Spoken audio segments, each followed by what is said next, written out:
my final shot on this court. So, yeah, there we go.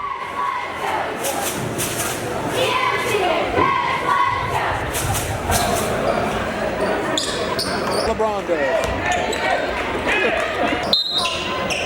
This kind of feels familiar. It does, more. yes. Yeah. We might be in the wrong seats. You might supposed to be here. So should we switch? It doesn't matter. But this is kind of where you've ended up, right? This is my normal spot, but this is the final run last season. Final run. Yep, last season. Tell me about that. Of course, our daughter Holden is a senior, and I felt like this was as good a time as any to leave and walk away. 33 years is a long time, so it's a good time for me to quit. Never be easy to walk away, but Yeah. good time for me to quit. Flashback started last Friday night at Meet the Bulldogs when your oldest walked by, because she looks just like you did when you started, and you were this tall, packing water and helping, and you sit over here in the very last chair beside me. And then several years later, you're playing. I'm in my normal seat, and most games you started, so you didn't see a lot of bench time. And then a few years later, you moved on to the head coach's job, which lasted a few years, not long enough, but a few years. It was good for me to watch it kind of come full circle from you being the tiny girl packing water to the head coach. Was enjoyable. Lots of rolled ankles, broken hearts, back pain, lots of... Tears wiped.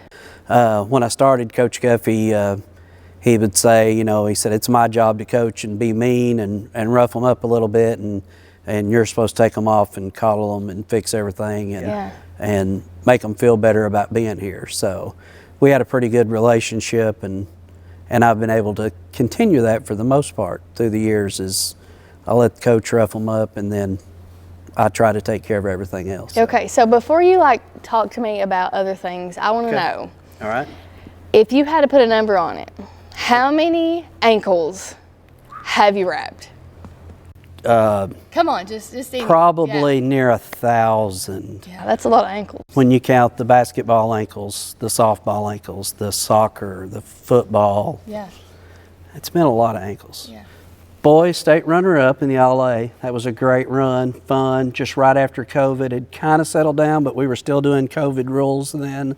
Yeah, I think because that was 21. So you were around then. That was, and it was hard to play sports. Period. 20, 21, and even 22.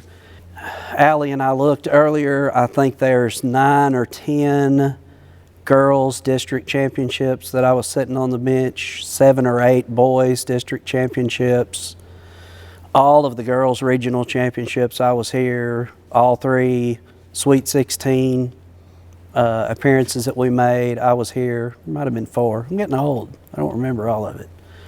3 that I can remember for sure. Both All-A girls championships that they won, I was here. The runner-up year, I was here. So there's a lot of banners and a lot of memories in the gym for basketball and out there as well. Of course, last year, softball won their first All-A state region, and that was a big deal to finally get over the hump and win one of those. How is that for you? Like you kind of know the ins and out of all the things, like knowing everybody's secrets. Like, tell me what that's like for you, and sometimes not always like saying anything about it, but everything that's going on. Like, tell me what that's been like for you all these years. Part of it's hard, part of it's easy. Lots of different coaches, lots of different styles. We had the easy coaches that were always encouraging and soft-spoken and more of a positive mindset. We've had the coaches that were rougher and more, vocal and harder on the kids and push harder. So we've had all of that, and player secrets as well. We've got kids that come in that's rolled their ankles or maybe did something on their off time that they weren't supposed to do, and they don't want the coach to find out, so we try to, tape something or fix something so that they can still go ahead and play and get them back on their feet quickly. Yeah, funny stories about Coach Guffey. We were in a game, the referee was horrific. He would always have trick plays or come up with different stunts that we'd always do, always a stunt. You know, we run a play to whether the ball was to hit the referee or Wow. the player themselves run over the referee. Always something fun. Sometimes the girls would buy into it and do just exactly what he wanted, and sometimes they were just like, no, we're not going to do that. How many players do you think that you have seen come and go? Maybe 100 kids a year, so 33 years. 33 years. I mean, roughly that works out to be 3,300, but then you have to, you know, I got them for 4 years, so you sure. divide that Yeah, before, yeah. so, Yeah. you know, whatever that math is. Okay, so out of all of those, I mean, you had to have like a handful of favorite players. Favorite players, of course there's favorite players. Yeah. My girls, the 3 girls that have their banners hung on the end of the gym there, Angela and Amber and Paige, you know, some of those girls from the 2003, 2004, 2005 teams, some of the kids that you wouldn't think of, you know, I bond better with the boys and girls that sit on this end of the bench that maybe don't get to play as much, just because they're sitting down here close to me more than the starters are on the floor or out there closer to the coaching staff. So, you know, for me, that's something that I've enjoyed as I kind of bond with the kids, and I know the kids that have all the desire and all the heart, but maybe not all the talent, and that's a lot of the way I was in high school. So I kind of sympathize with them and bond closer to the kids that are on my end of the bench, I guess. Some of those kids that, you know, didn't get a lot of recognition was like that 2005, I think, team, Leslie Brown. She had injured her foot, you know, outside of practice at home.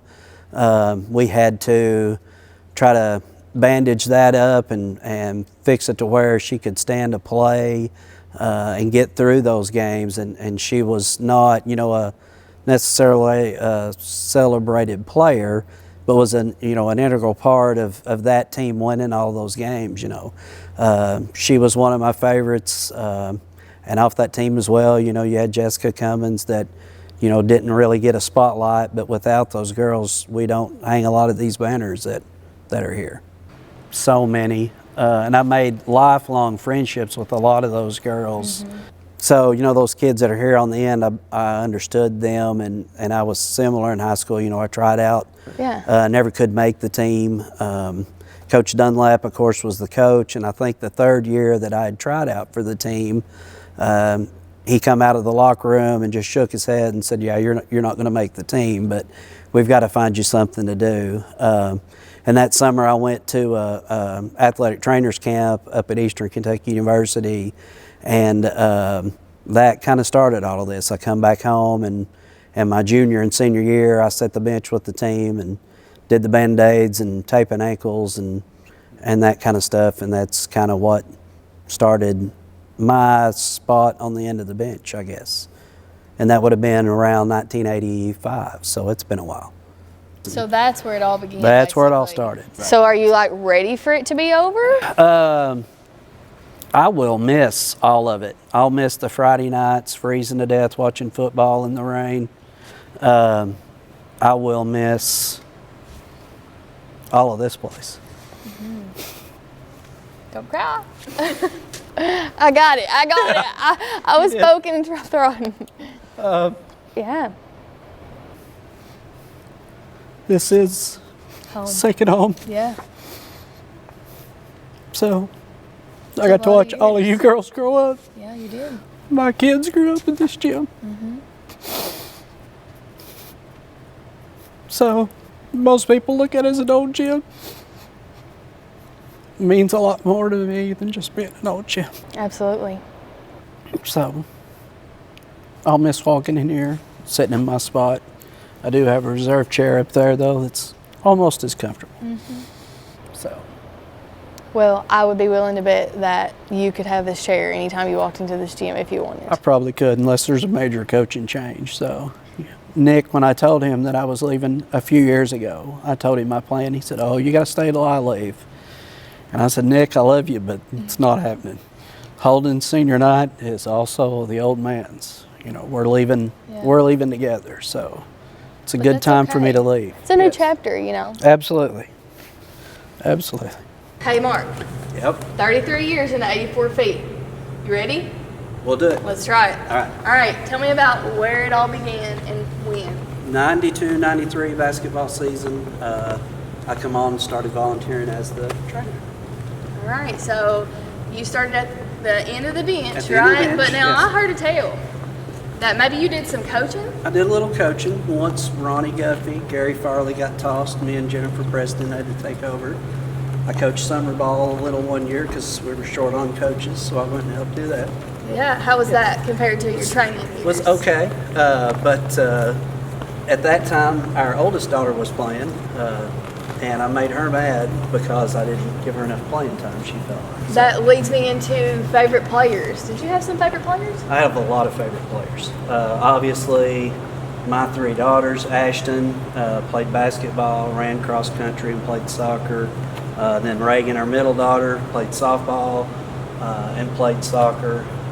And now our youngest daughter, which is a senior, she's played basketball, she played softball, and this year she's a cheerleader. So for That's her what it's senior all year, about. 33 years. 33 years.